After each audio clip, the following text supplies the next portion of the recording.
संयुक्त व्यापार संघ के दो फाड़ का ही असर है कि आज मेरठ बंद अपेक्षा के अनुसार नहीं रहा। संकटों पे भूकंप का केंद्र रहे शास्त्री नगर व जागृति विहार के अलावा कुछ बाजारों में संघ के दोनों नेताओं का मान रखा और बंद में सहयोग दिया, जबकि बाकी जगह वही दिनचर्या, रोज का कमाना, रोज का खाना।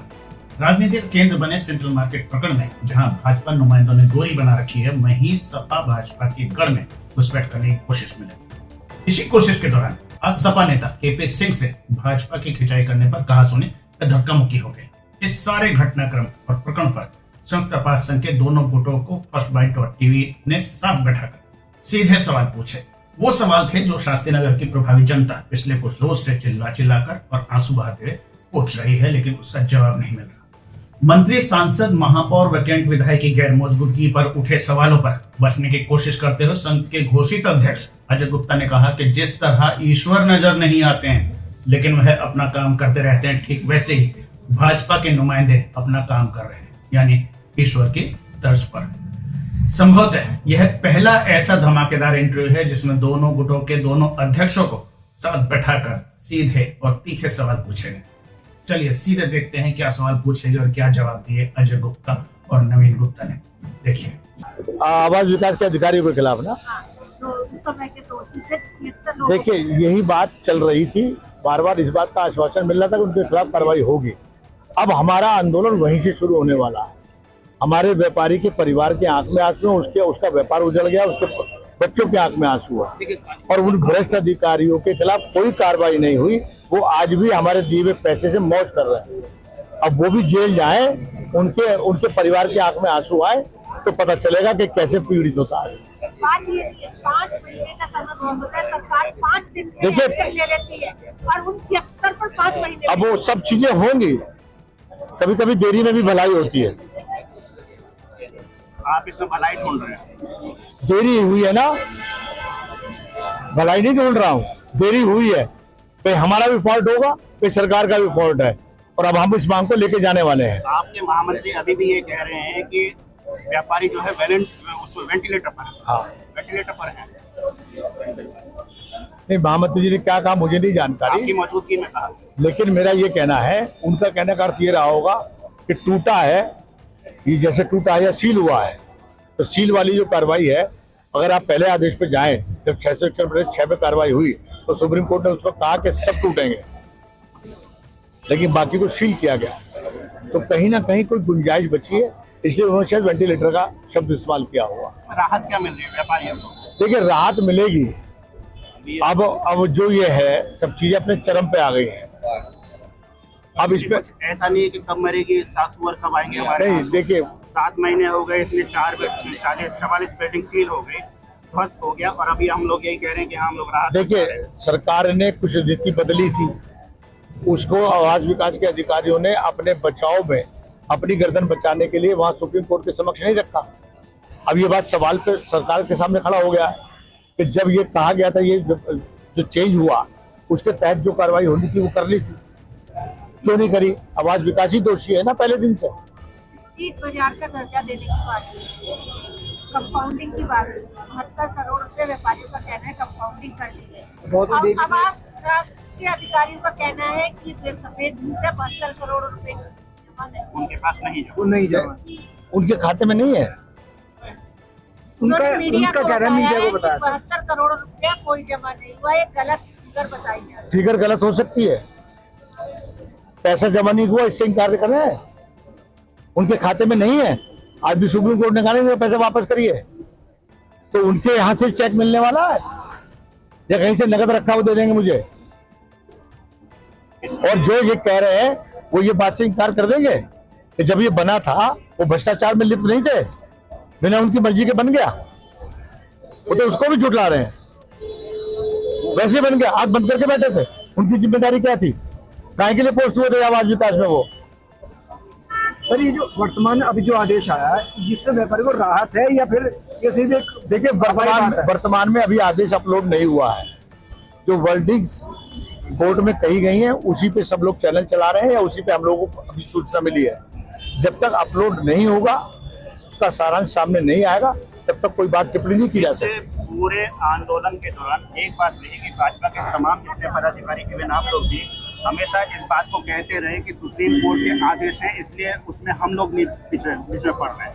ये हमेशा आप लोग कहते रहे और आपके तमाम भाजपा के पदाधिकारी भी कहते रहे। लेकिन अब क्या हो गया कि अब आप पढ़ रहे हैं और अब सुप्रीम कोर्ट की अवमानना नहीं हो रही है। देखिए, जिस दिन 661/6 गिरा था, है ना, आप में से ही कुछ साथी वो या दिन 24 घंटे उसको कवरेज कर रहे थे, तो कहीं ना कहीं दाएं बाएं हम भी उनके साथ खड़े थे। ऐसा नहीं है, और आज भी हम यहाँ पर खड़े हैं। सुप्रीम कोर्ट ने 44 भवनों को सीलिंग के आदेश दिए। ये ठीक है, जब बड़े बड़े लोग सुप्रीम कोर्ट के आदेश के सामने नहीं आ रहे तो हमारी तो क्या बिसात थी, लेकिन फिर भी हमने यहाँ पर अपने सामने खड़े होकर किसी व्यापारी का उत्पीड़न नहीं होने दिया। साथ ही बात आप तब कह रहे हैं जब आप संयुक्त व्यापार संघ के अध्यक्ष हैं। जी बिल्कुल कह रहे हैं, उन बड़े लोगों के आगे जिनकी होता था जब संयुक्त व्यापार संघ की पूरी तोती बोला करती थी, जिनकी आज इस स्थिति में पहुंच गए कि उनकी कोई मैं उनको दोष देता हूं कि उन्हीं लोगों ने संयुक्त व्यापार संघ के 2 टुकड़े कराकर उसकी ताकत को कमजोर करने का काम किया है। ये उन्हीं लोगों को जिनकी ओर आप इशारा कर रहे हैं। और कमजोरी का कारण केवल यही है कि आज केवल शास्त्रीनगर और जागृति बिहार में बंद है और बाकी सारा शहर खुला हुआ है। पूरा मेरठ बंद है। कहाँ पर कह रहे हैं? पूरा मेरठ, नगर खुला हुआ है। पूरा मेरठ बंद है। देखिए हमें सब चीजें बंद है, ऐसा कहीं कुछ नहीं है, ऐसा कहीं कुछ नहीं है, सारी चीजें। देखिए मेरा कहना यह है कि मेरठ जितना बंद होता था उतना बंद है, उससे ज्यादा बंद है। कुछ लोगों ने किसी कारणों से इसमें राजनीति करने का भी मौका ढूंढने का काम किया है, और उन राजनीतिक लोगों के बीच में आने के कारण से कुछ लोगों ने इस मंदी में कुछ कमी की होगी, लेकिन फिर भी उनके वर्ग के लोग, उनके समाज के लोग, बहुत लोगों ने बंदी किया। आप जाएं गोला कुआ बंद है। क्या कारण है कि जब दोनों संयुक्त व्यापार संघ के अध्यक्ष यहाँ बैठे हुए हैं और पूरी कोशिश करी और उन्होंने आह्वान भी किया कि पूरा मेरठ बंद होगा, तो पूरा मेरठ बंद क्यों नहीं हो रहा? देखिए रवि जी, परसों रात को शाम को इन लोगों ने यह आग्रह किया था और ये निर्णय हम लोगों ने लिया था, और कल सुबह से रात तक हम लोग लगे रहे, खाली अनाउंसमेंट के माध्यम से और सोशल मीडिया के माध्यम से। जो बात आपने अभी कही, मैंने 100 नंबर का पर्चा दिया और मुझे 90 नंबर अगर मिल गए तो मैं फेल नहीं हूँ। आप मुझे फेल नहीं कह सकते। कुछ लोग डे 1 से ऐसे हैं जो संयुक्त व्यापार संघ के आह्वान के बावजूद बंद नहीं करते, तो उनका हमेशा से बंद होता रहा है। मैंने कहा ना, हमेशा से बंद होता रहा है। रोड हमेशा से बंद होता रहा है। मैंने क्या कहा कि जितनी 24 घंटे में जो अप्रोच हम कर सकते थे उसके नाते से मुझे ये कहने में कोई संकोच नहीं है कि शहर के मुख्य बाजार सब बंद है। पहले संयुक्त व्यापार संघ एक था, तब पूरा मेरठ बंद हो जाता था। आज 2 है और फिर मेरठ बंद नहीं हो पा रहा। नहीं, ऐसा नहीं क्या है। कारण है? जब वकीलों के बीच में जो विघटन चल रहा है इस कारण से हो रहा है? नहीं, विघटन कुछ नहीं है, विचारधारा एक ही है, दोनों ही पक्ष व्यापारी के लिए काम कर रहे हैं, विचारधारा सेम है। आज हम दोनों ही इनके बीच में, बाकी व्यापार संघ तो राजनीति करने आ रहे हैं, राजनीतिक दल राजनीति करने आ रहे हैं। जो बात आप कह रहे हो आप समझो इस बात को कि 2014 में जब हम सुप्रीम कोर्ट, हाई कोर्ट में पहली बार हारे ये मुकदमा, तब सत्ता में कौन था? ठीक है ना, वही लोग जो आज हमें कंधा देने आ रहे हैं और राजनीतिक व्यापार संघ के मंच को राजनीतिक अखाड़ा बना रहे हैं, या खाना बांटने का काम कर रहे हैं, या झंडे लगा के अपना प्रचार करने के। कंधा इसलिए देने आ रहे हैं क्योंकि सांसद, महापौर, राज्य मंत्री वगैरह कोई सा भी कंधा नहीं देने आ रहा है। नहीं, ये आप कैसे कह सकते हैं? कहाँ दिखाई दे रहा है? नहीं, देखिए किसी भगवान को किसी ने देखा है? नहीं देखा, आपने नहीं देखा होगा, आप कह रहे हैं। मुझे लगता है कि कहीं ना कहीं वो जहाँ शासन में काम करना उस स्तर पर लगे हैं, मतलब उनको भगवान का दर्जा प्राप्त। मैं आपके बाद मैंने एक सवाल किया, मैंने उनको भगवान नहीं कहा, वो हमारे जनप्रतिनिधि हैं और हमारे नहीं, सारे शहर के हैं, जहाँ जहाँ भी वो जीते हैं, आ रहे हैं, सब है। मेरा कहना यह है कि ये कैसे कह दे कि वो काम नहीं कर रहे। यहाँ के व्यापारियों, यहाँ पर महिलाएं रो रही हैं, चिल्ला रही हैं, मेयर और बाकी सारे लोग को बोल रही हैं, और आप कह रहे हैं कि वहीं से दूरदर्शन कर रहे हैं। मौके पे आके संयुक्त व्यापार संघ के दोनों लोग हम मौजूद हैं, लगातार संपर्क में हैं इनके, लगातार इनके लिए प्रयासरत हैं। हम दोनों के साथ यहाँ के व्यापारी गए, माननीय मुख्यमंत्री से मिले, मुख्यमंत्री जी के यहाँ मुलाकात हुई, सारे अधिकारियों से अब भी मीटिंग कराई गई। वही गुरु प्रसाद जी प्रमुख सचिव वहाँ बैठे और वही आज सुप्रीम कोर्ट में मौजूद है। तो ऐसा नहीं है कि जनप्रतिनिधि आ रहे हैं नहीं आ रहे, इससे नहीं फर्क पड़ रहा, लेकिन काम नहीं कर रहे हैं, इस बात को मैं नहीं मानना चाहता। समाजवादी पार्टी का और बाकी लोगों का एक बहुत बड़ा आरोप है कि जब उनकी सरकार हुआ करती थी तो एकदम से कानून चेंज हो जाता है। अब अयोध्या में भी कानून चेंज हुए, क्या इतने बड़े व्यापार संघ जब यहाँ पर पूरा शास्त्री नगर और पूरा और आसपास का इलाका सुप्रीम कोर्ट का आदेश केवल मेरठ में लागू नहीं है, ये सभी जगह लागू होगा। क्या हम आज की डेट में भाजपा की केंद्र सरकार और प्रदेश सरकार इस स्थिति में नहीं है कि कानून लाया जा सके? देखिए, मैंने अभी आपसे कहा सन 2014 में जब हम हार के आए थे हाईकोर्ट से, तब सत्ता में कौन था? अगर कानून चेंज करने की ताकत उनमें थी तो 3 साल सत्ता में रहे। 2017 में दूसरी सरकार आई, 3 साल में बदल देते तो ये आज ये नौबत ना आती। आज वो सवाल जो मुझसे कर रहे हैं या आज की वर्तमान सरकार से कर रहे हैं, आज के जनप्रतिनिधियों से कर रहे हैं, वो सवाल उनसे भी पैदा होता है। लेकिन आपको तो 11 साल हो गए सरकार। मैं कब कह रहा हूँ आपसे, तब तक तो मामला सुप्रीम कोर्ट चला गया ना, और इस बीच में सरकार ने नियम बदले, उसी के तहत पैसा जमा हुआ। आज भी सुप्रीम कोर्ट ने जो वर्डिंग्स आई है बता रहे हैं कि उन्होंने कहा, गुरु प्रसाद जी ने, कि कुछ भूखंड जो है वो कंपाउंड हो सकते हैं, तो उनका नियम अनुसार जो हो सकता है उनको करिए। ये वर्डिंग्स आए हैं, ये कहा या नहीं कहा मैं नहीं कह रहा हूँ। मेन चीज ये है कि जैसे यहाँ पर पूरे व्यापारी लोग प्रभावित हो रहे हैं, जी ठीक है, तो ये दिनों रात में तो बन नहीं गया, बिल्कुल। इतना बड़ा मार्केट बना दे, उसमें आवास विकास परिषद के अभियंताओं की भी एक लिस्ट बनी जी, जो करीब अप्रॉक्स से 45 के आसपास रह गई। कितनी हो गई? 67 लोगों की रह गई, जो 145 के आसपास चली थी 67 रह गई। संयुक्त व्यापार संघ और बाकी जितने भी हमारे पदाधिकारी हैं, नुमाइंदे हैं, वो उस दिशा में क्या काम कर रहे हैं? व्यापारी तो प्रभावित हो रहा है, लेकिन जो लोग इसके लिए सीधे सीधे रिस्पॉन्सिबल है, उनके लिए आप लोग क्या कर रहे हो? मैंने अभी आपसे कहा कि उस समय हमसे देरी हुई है, चूक हुई है। हम व्यापारी को बचाने में लगे थे कि पहले व्यापारी तो बचे, लेकिन अब हमने कहा कि हमारे आंदोलन की शुरुआत अब वहीं से होगी। उसके लिए जिला प्रशासन से, डीएम से, एसएसपी, आईजी, डीआईजी से मिलना पड़ेगा, शासन में जाना पड़ेगा। तो पहली कार्रवाई अब उनके खिलाफ कराने का हमने मन बना लिया है और हम उसी से आंदोलन को शुरू करने जा रहे हैं। लेट नहीं हो गया? लेट कुछ नहीं, मुकदमा तो लिखा ही है ना, गिरफ्तारी नहीं हुई है बस। निश्चित रूप से जो आप कह रहे हैं वह सब हुआ है, वह सभी तो अधिकारियों की मिलीभगत से हुआ है। केवल एक दिन में कोई चीज नहीं खड़ी होती, अधिकारियों की मिलीभगत से हुआ। अधिकारियों की मिलीभगत देखिए, एक और सुप्रीम कोर्ट का आदेश ध्वस्तीकरण का आ चुका था 661/6 पर, दूसरी तरफ वह जो है फिर भी अवैध निर्माण करा रहे थे। तो सरकार को निश्चित रूप से ऐसे भ्रष्ट लोगों के खिलाफ कार्रवाई करनी चाहिए थी। दोनों साथ ही बैठोगे या अब यहाँ से अलग अलग गाड़ी? सेंट्रल मार्केट के विषय पर सुनिए, गाड़ी अलग अलग घर से आया, ये अलग गाड़ी पे प्रचार कर रहे थे, मैं अलग पर कर रहा था, सारे लोग अलग अलग प्रचार कर रहे थे। सुबह 5 बजे से जाएंगे, एक साथ भी बैठकर जा सकते हैं। ये भी मुझे मेरे घर मुद्दे पे तो एक हो जाओ। हम इस मुद्दे पर एक हैं। मेरठ का संयुक्त व्यापार संघ, चाहे अजय गुप्ता जी उसकी अध्यक्षता कर रहे हैं, चाहे नवीन गुप्ता जी कर रहे हैं, सेंट्रल मार्केट के मुद्दे पर एक है।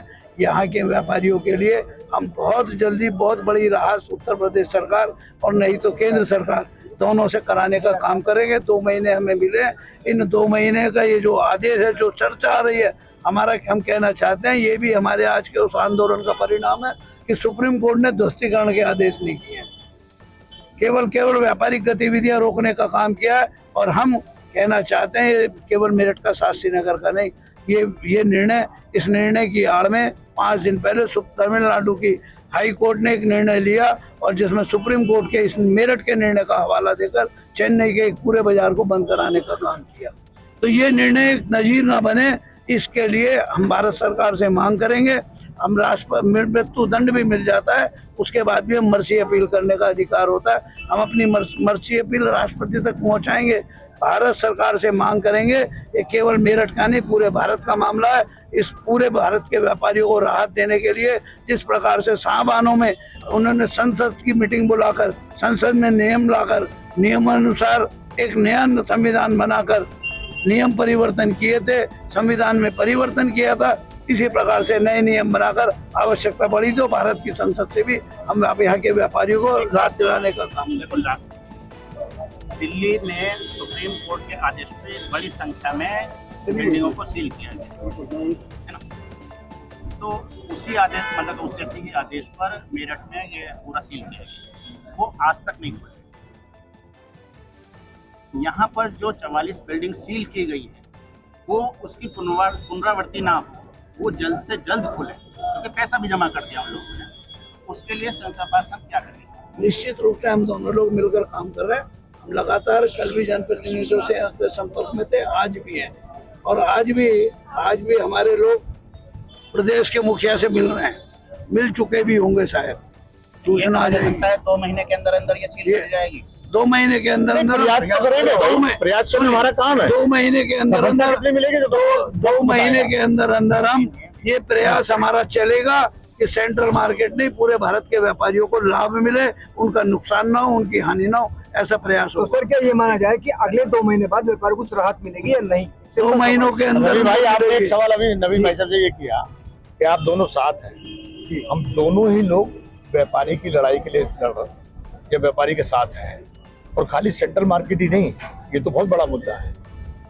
मेरठ के प्रत्येक व्यापारी के लिए जहाँ कहीं भी जा रहे होंगे या कोई घटना दुर्घटना है, व्यापारी पीड़ित है, तो हम 2 चेहरे आपको वहाँ दिखाई देते हैं। हमारी वो जो आइडियोलॉजी है वो फर्क नहीं है, हम व्यापारी के लिए काम कर रहे हैं। और भाई विभूति जी ने एक बात कही वहाँ बनने की, तो देखिए मैं पहले दिन से कह रहा हूँ कि जब भी ये काम शुरू हुआ, रेजिडेंशियल में कमर्शियल का काम शुरू हुआ, जिस दिन पहली बार एक ही दुकान बनी होगी, तब दूसरी, फिर तीसरी, फिर चौथी, फिर सैकड़ों हो गई।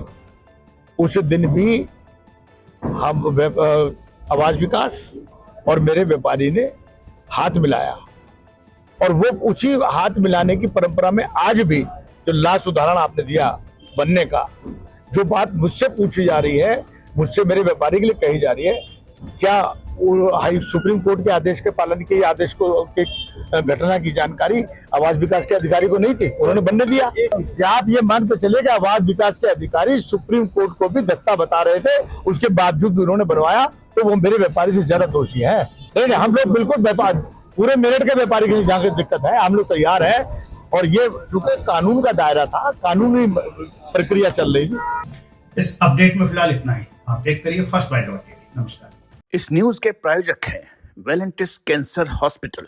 फेफड़े, प्रोस्टेट व लीवर कैंसर का इलाज अब 3 दिन में संभव, ऐसा कर दिखाया है पश्चिमी उत्तर प्रदेश के अति आधुनिकतम वेलेंटिस कैंसर हॉस्पिटल ने। मेरठ मवाना रोड स्थित इस हॉस्पिटल में स्थापित भारत की पहली cyber knife S7 robotic radiation machine का कैंसर रोग विशेषज्ञ डॉक्टर अमित जैन के निर्देशन में 700 से ज्यादा कैंसर मरीज लाभ उठा चुके हैं। डॉक्टर अमित जैन पिछले 20 वर्ष से अधिक समय से कैंसर पीड़ितों का बखूबी सफल इलाज करते आ रहे हैं। तभी तो कहते हैं कैंसर अब लाइलाज नहीं, जरूरत है तो कुशल व अनुभवी चिकित्सक व आधुनिकतम cyber knife S7 robotic radiation machine की।